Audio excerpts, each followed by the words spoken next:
Exciting new technological breakthroughs are fueling a nuclear power renaissance around the world.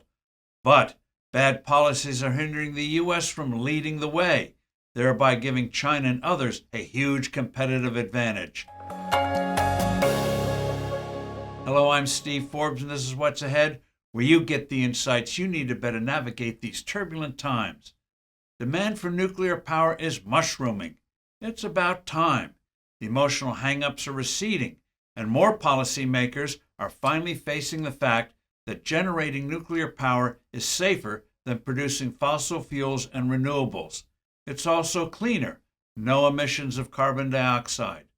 The radiation emissions from both the 1975 Three Mile Island and the Fukushima disasters were minimal, less than the exposure you'd get in a long-distance airplane flight. The Chernobyl debacle came from bad design and government cover-ups.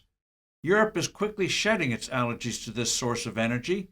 Britain, Sweden, France, and Hungary have all announced massive expansion plans. The recent United Nations Climate Summit saw countries vow to triple nuclear energy by 2050. Even some of the energy troglodytes in the Biden administration and in the state of California are waking up to the need for nuclear power. The Bidenites have finalized $1.3 billion in credits to keep open California's PG&E's Diablo Canyon nuclear power plant. What a change in attitude. Over a dozen nuclear reactors have been unnecessarily closed since 2012. Electrifying new approaches to producing nuclear power are underway. They're enabling the creation of smaller modular reactors, so-called SMRs, that are much easier to construct, saving considerable time while slashing costs. SMRs can supply power to compact specific areas like a town, a campus, or a data center. They are to nuclear power what PCs are to computer mainframes. One process involves molten salt, which can replace water in the cooling process. Molten salt also can be used to store energy.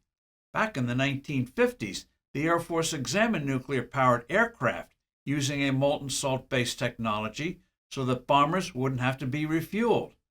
But the research ceased with the development of intercontinental ballistic missiles.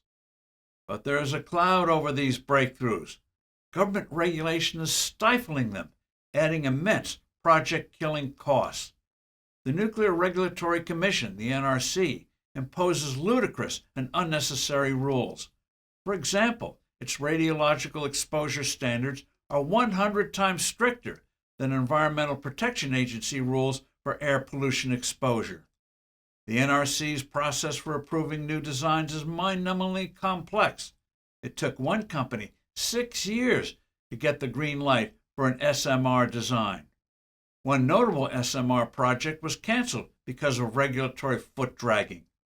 Congress has mandated that the NRC update its rules to reflect the realities of today, not of decades ago.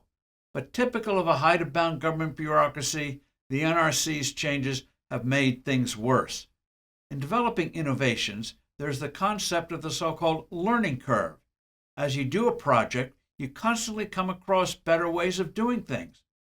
But the NRC and other regulators have smothered the traditional learning process in building nuclear facilities. It has been calculated that if the normal learning curve had been allowed, the cost of nuclear power would be 10% of what it is today. The next president must wage all-out war on currently absurd regulations, not to mention the barriers currently plaguing all infrastructure projects. After all, China and other countries don't have these kind of regulatory obstacles. We must not lose out to other countries like China in developing new ways of producing nuclear power. I'm Steve Forbes. Thanks for listening. Do send in your comments and suggestions. I look forward to being with you soon again.